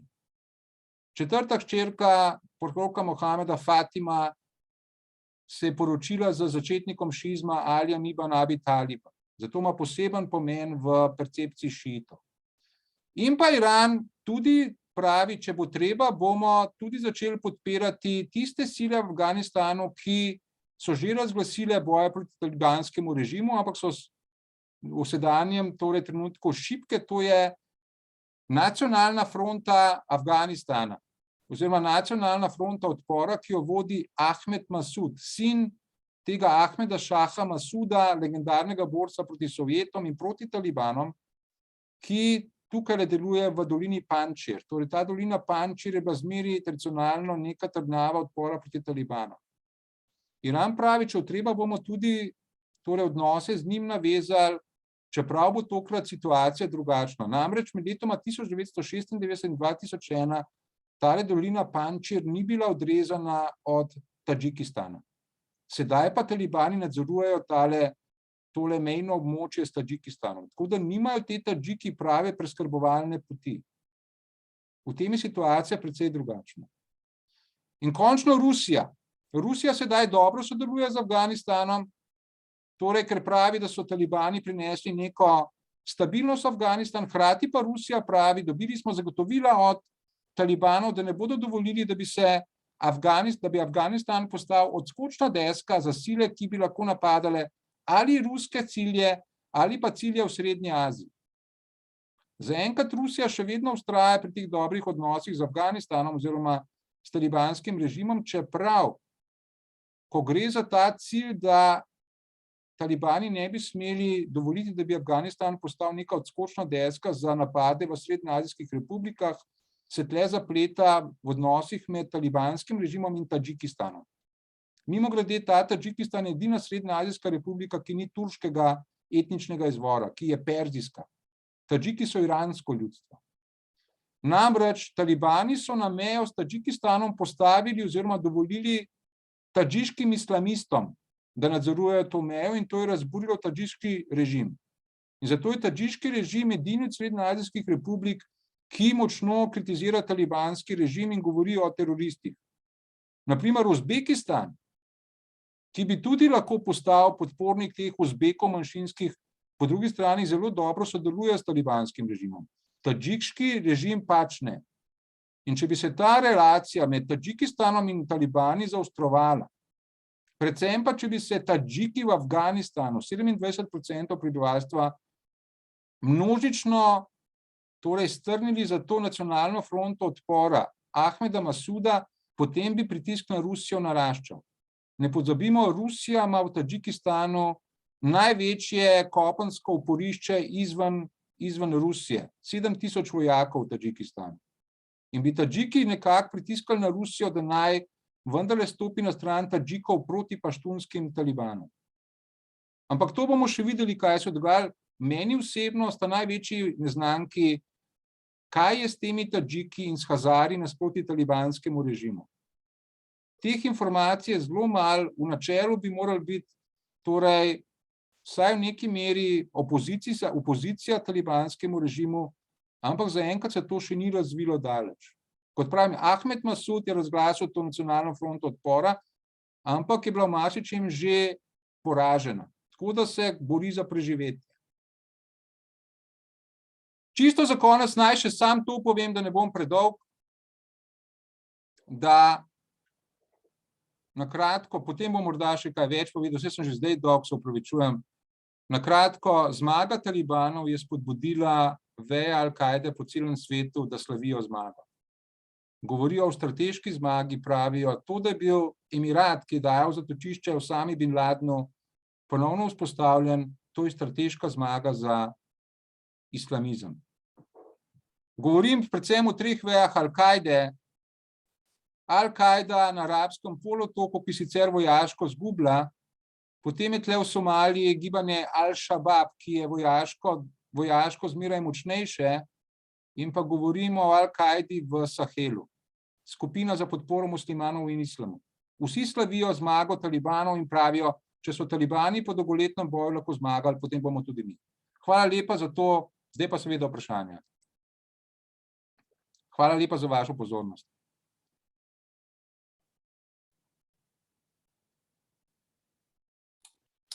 Se zahvaljujem za to predavanje. Mislim, da si naš predavatelj zasluži en aplavz, tako da mu lahko zaploskamo ali pa dvignemo roko, kot želimo. Hvala lepa, Primož. Zdaj pa verjetno je čas tudi za kakšno vprašanje, tako da kdor ima vprašanje, lahko prižge mikrofon in postavi jasno vprašanje ali pa ga zapiše v chat. Tudi to je možno, tako da kar na dan z besedo. Če vas ni Štrbenc preveč izmučil že do sedaj, ampak verjetno ne.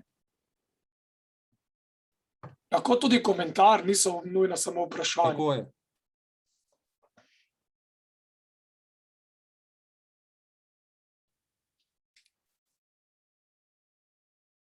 Kdo bo drugi? Pred kratkim sem bil na enem seminarju in je voditelj rekel, kdo bo drugi? Noben hoče biti prvi, naj bo drugi ta. Ne?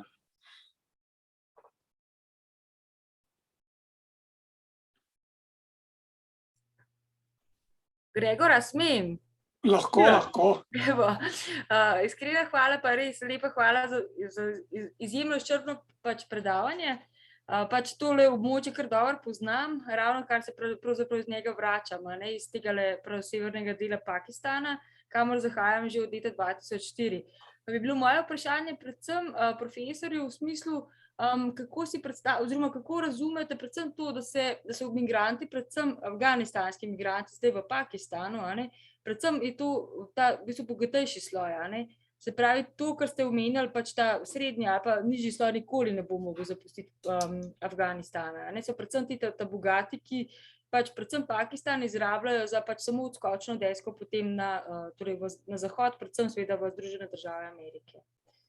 Ja, tu veste, kar ste zdaj rekli, tu je nov trend, ker v preteklosti, ko je šlo za boj proti Sovjetom, so bežali ven revnejši Afganistanci, revnejši del paštunske populacije. Ne nazadnje, zato so lahko te medrese, ko sem rekel, da so se vzpostavile na severozahodu Pakistana, cvetele s temi reveži, ki so se vpisali v te šole. Tako da to je dobra informacija tudi zame, torej, da se naj bi te bolj bogati, to je verjetno res čisto zaradi teh praktičnih razlogov, da preprosto lažje preživiš, če greš z nekim imetjem v Pakistan. Je pa res, da... Ja, izvolite.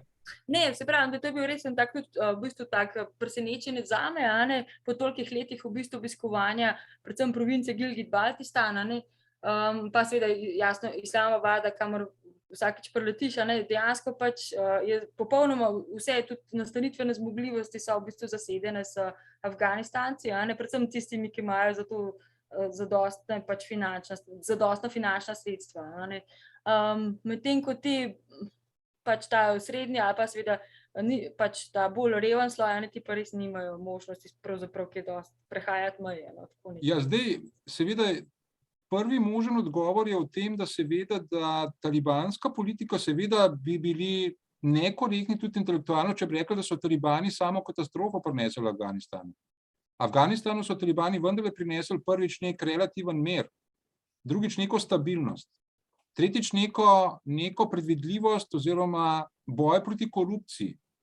Talibani imajo dokaj ničelno toleranco do korupcije in pa učinkovito reševanje problemov, na primer zemljiških problemov na podlagi šarije. Hočem reči, da srednji in nižji sloj v Afganistanu se verjetno ne počuti tako zelo torej omejenega s prihodom talibanov na oblast.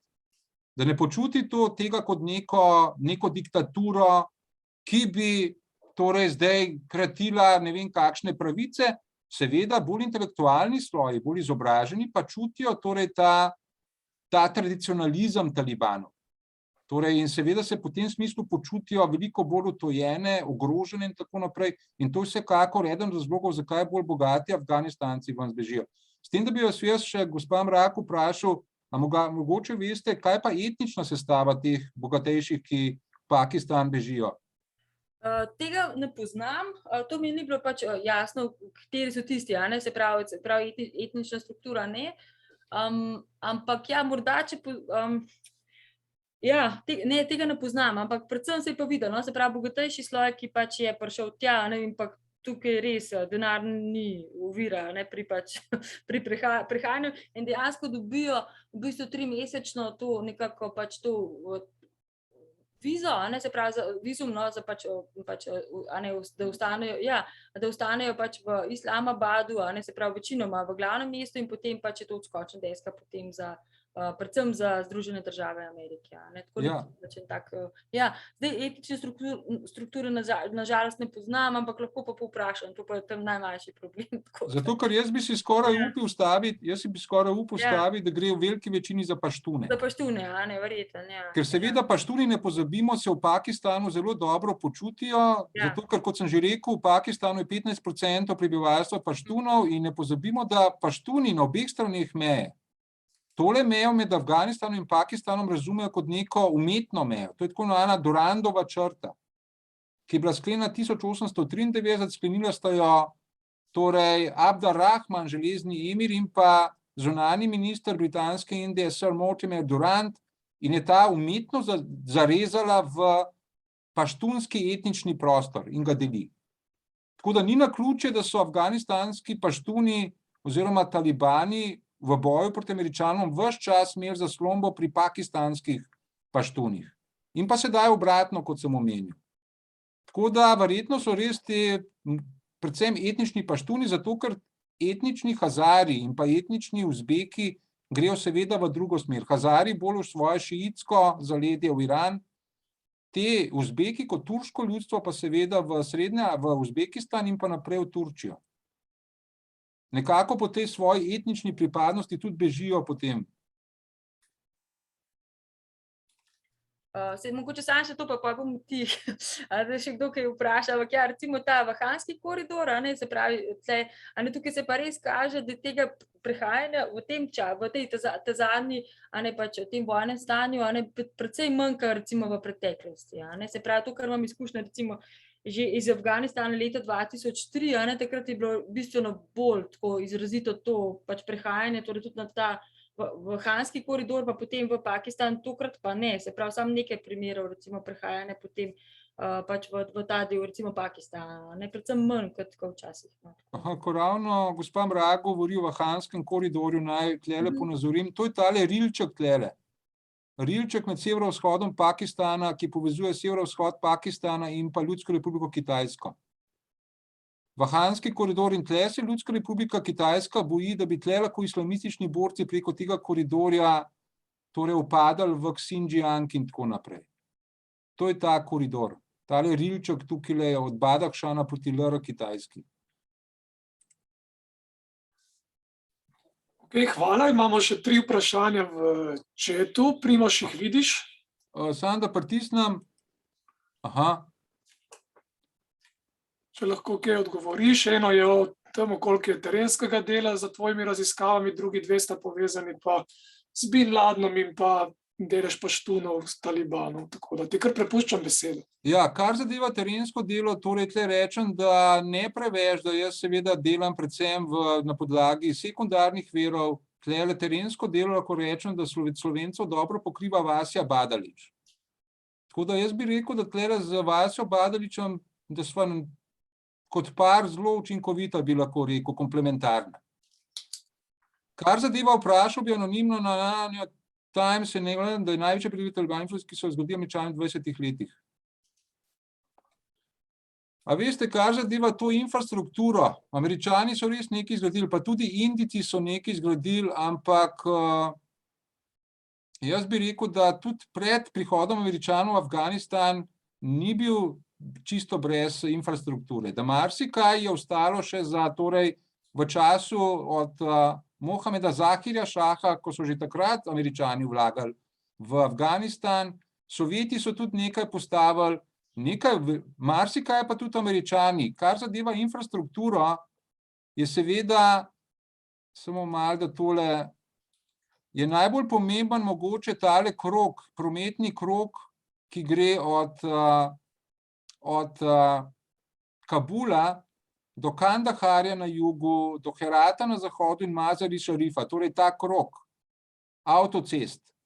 Torej to so Američani res v marsičem zgradili oziroma dogradili, pomagala je tudi Indija, ampak to so Talibani ves čas napadali. Je pa res, da to Talibani lahko danes dejansko izkoristijo za boljši pretok potnikov med Kabulom in Kandaharjem. Naj tle opozorim, da naravna prestolnica Talibanov ni Kabul, ampak Kandahar. Kandahar je simbolno središče paštunov.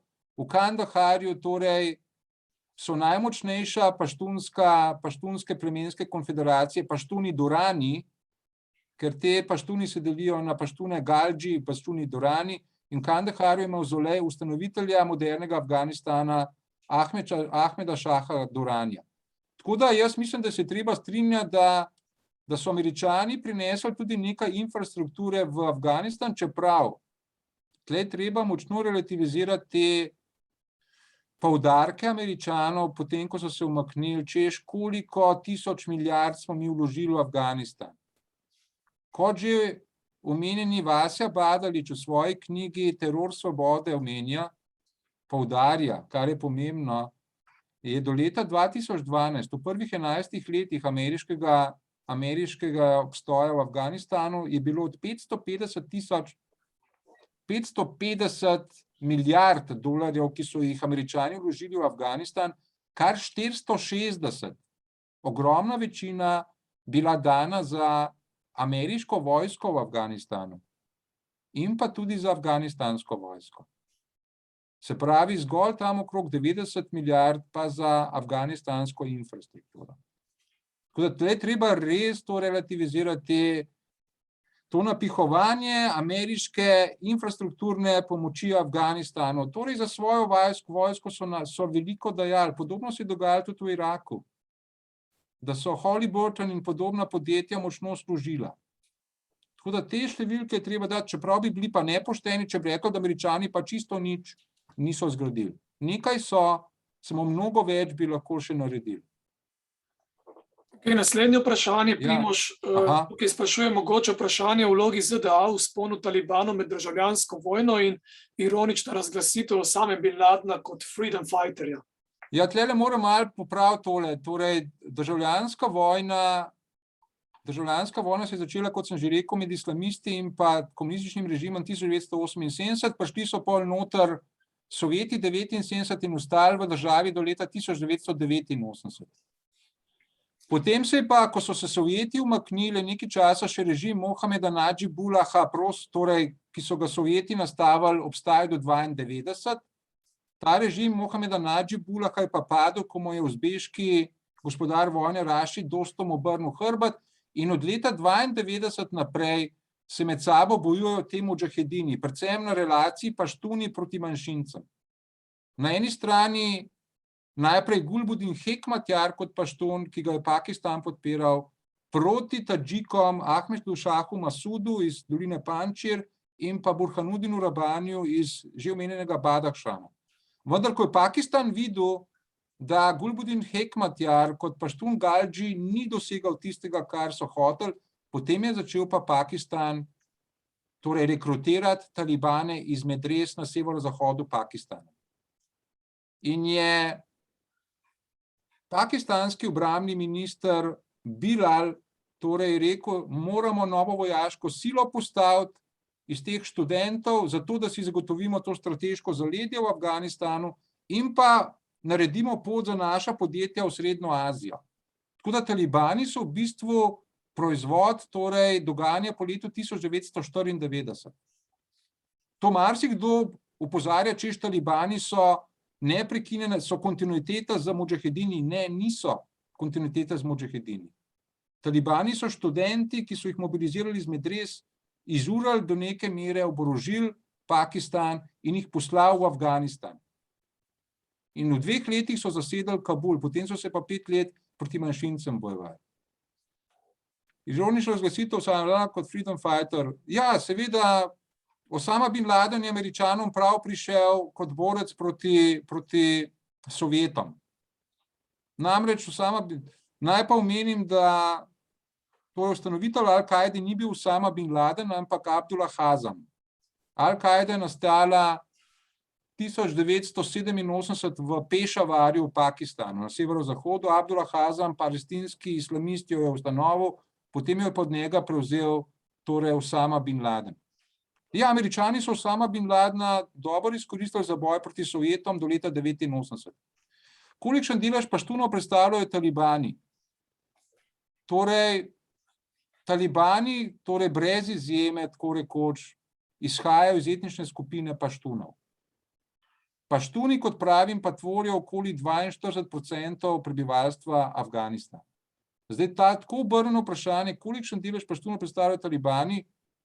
Torej, talibani kot gibanje, ki ima tam okoli, bi rekel, lahko recimo 65,000 borcev, lahko torej malo zračunamo, če ima Afganistan 38 milijonov, pa če jih je recimo 16 paštunov, torej od 16 milijonov 65,000 lahko zračunamo.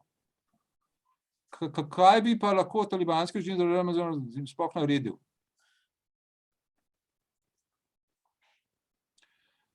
Torej, talibanski režim, a veste, ni problem samo v tem, da talibani res niso najboljši v ekonomiji. Čeprav torej so se kar dobro znajdli na tistih področjih, ki so jih nadzorovali še v času prisotnosti Američanov v Afganistanu. Predvsem so se seveda naslonili na kultiviranje opija, s tem so veliko zaslužili, in pa z obdavčitvijo prebivalstva na tistih območjih, ki so jih zasedali. Tako da talibani niso povsem ekonomsko-finančno neuki. Zdaj po odhodu Američanov so še carinske dohodke dobili. Ampak gre tudi za to, ne pozabimo, da ne gre zgolj za to, da bi Američani rekli, ne damo več pomoči, ampak Američani blokirajo tudi 9 milijard deviznih rezerv v Afganistanu. Zato ni naključje, da so oktobra Rusija, Pakistan in pa Ljudska republika Kitajska pozvali Združene države Amerike, da naj odblokirajo, odmrznajo afganistanska devizne rezerve zato da bi jih lahko uporabil talibanski režim. Torej, s temi 9 milijardami bi se pa dal skozi zimo marsikaj narediti, bi jaz rekel. Dokler pa obstaja ta tako hermetična ekonomska zaprtost, pa bomo imeli pa talibani res torej, zvezane roke glede možnosti tudi lajšanja razmer v Afganistanu. Čeprav slej tudi precej neformalne ekonomije je, neki bodo na ta način lahko naredili, ampak slej ko prej bo torej humanitarna kriza precej velika. Kaj je najboljši možni izid v tisti situaciji? Po mojem najboljši možni izid v tem, da Zahod spozna, da ta politika pritiska ne bo privedla do ničesar dobrega. In da saj določeno vsoto, tisto najbolj elementarno za preživetje Afganistancev spusti v Afganistan. Kakšno vlogo bodo bodoče imele ZDA v Afganistanu?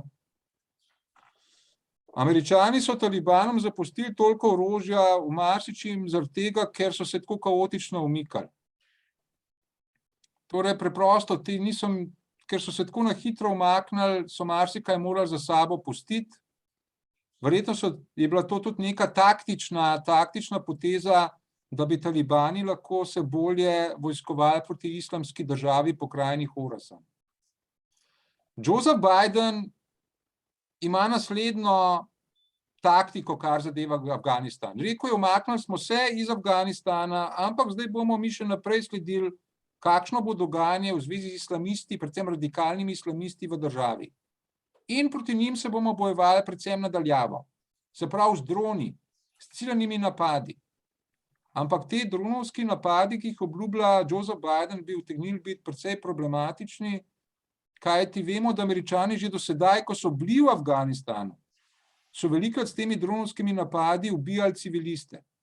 Zdaj, ko pa nimajo več svojih sil v Afganistanu, zdaj bi se pa sploh, ko nimajo pravih obveščevalnih podatkov, bi se to lahko še bolj množično dogajalo, da bi ob napadih ubijali civiliste. Ne pozabimo, da avgusta so že napadali nek prestregal domnevni napad islamske države in ubili nekaj otrok tudi. Torej, v tem smislu je treba reči, da zdaj se konec novembra začenjajo pogajanja med Iranom in ZDA na Dunaju o možni obuditvi jedrskega sporazuma, Joint Comprehensive Plan of Action. Če pogledamo objektivne interese Američanov, je povsem jasno, da je v najboljšem možnem interesu, da se ta iranski jedrski sporazum, da se obnovi. Ker na ta način, če se zbližajo ZDA in Iran, lahko ZDA pridejo do obveščevalnih podatkov Irana. In če imajo ti obveščevalne podatke Irana, lahko res bolj targetirano, bolj ciljno napadajo sile islamske države ali pa tudi talibanov, če bi se ugotovili, da podpirajo neke teroristične napade. Zdaj so pa Američani precej v neki temi, ko gre za obveščevalne podatke zelo natančne glede možnih radikalnih islamistov. Kako lahko Kitajska zavaruje ekonomski koridor med Gwadrem in Kašgarom, glede na to, da prečka sporno območje Kašmirja?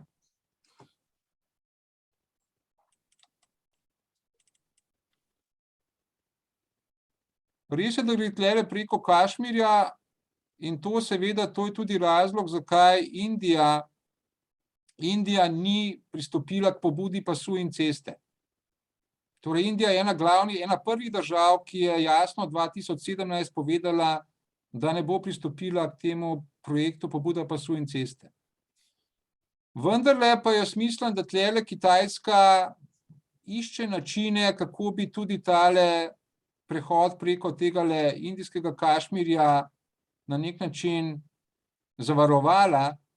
Lahko pa res pa je, da seveda Indija, kot vemo, ta nacionalistična hindujska vlada Narendre Modija je odpravila avtonomijo Kašmirja. In da v tem smislu Indija zmeraj bolj hoče državno, da tale deli upravlja Kašmir, da nima več avtonomije. Edina indijska zvezna država z muslimansko večino. Tako da tle bo nemara res lahko tudi ta indijska možno sodelovanje ZDA v morebitni vojni tudi problem za Kitajsko, ko bo šlo za koridor Gwadar-Kašgar. Ker Indija se pa zmeraj bolj, torej država, ki je cela desetletja vodila seveda nevtralno politiko, neuvrščeno politiko, ki se zaklinja, da ne bo šla v strateško zavezništvo, se zmeraj bolj seveda pozicionira v boku ZDA. Quadrilateral Security Dialogue skupaj z Japonsko in Avstralijo. Tako da tle bo to ta spor med Indijo in Kitajsko, ki je zaradi meje, zaradi vode, ne nazadnje v zadnjem času zaradi tekmovanja v Indijskem oceanu, bo gotovo napeljal Indijo, da bo v primeru morebitne vojne tudi naredila vse, da bi Američani lažje presekali koridor Gwadar-Kashgar. Mimogrede naj izkoristim to možnost, da povem, Indijo seveda plaši to, da Kitajska se zmeraj bolj podaja na morje. Ne zgolj v to Južno-Kitajsko morje, ampak naprej v Indijski ocean. Tukaj pa Kitajska sledi nasvetom geopolitika Alfreda Terja Manna, Američana, ki 1890 napisal knjigo The Influence of Sea Power upon History, vpliv pomorske moči na zgodovino. In Alfred Terj Mann je rekel, velika ekonomska sila mora nadzorovati tiste pomorske poti, ki so vitalnega pomena za njeno ekonomijo. S tem je svetoval ZDA na prelomu stoletja, da naj si podredijo torej Karibe, in pa tudi svetoval je izkop Panamskega kanala. In to so ZDA naredile. Kitajske vojaške, intelektualne, strateške elite berejo 300 na uro Alfreda Terja Manna, in za Kitajsko je pa ta vitalna ekonomska pomorska pot čez Indijski ocean. Tle prihaja ne zgolj nafta, kot sem že rekel, ampak tudi hrana iz Afrike. In tle seveda Kitajska zaradi tega gradi že tretjo letalonosilko gradi, torej ima tudi že 70 podmornic in tako naprej. In od leta 2018, torej takrat je to rekla, da zaradi tega, da bi se borila proti piratom ob somalski obali, od leta 2018 svoje ladje pošilja tele v Indijski ocean. In to seveda Indijo plaši. Indija, ki ima Indijski ocean za nekako svoje interesno območje.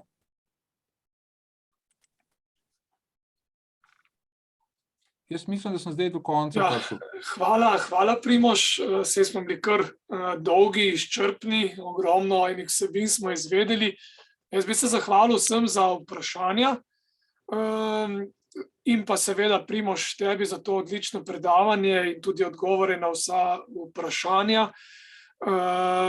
Hvala v bistvu lepa vsem za obisk na tem geografskem večeru. Če tudi nismo bili v živo, je bilo vse v redu in smo se dobro slišali, razumeli, izvedeli veliko novega, kaj tudi ponovili. Tako da vam želim lep preostanek večera še naprej in se vidimo v kakšni drugi priložnosti spet ali v živo ali pa preko Zooma. Tako da še enkrat hvala in lep pozdrav.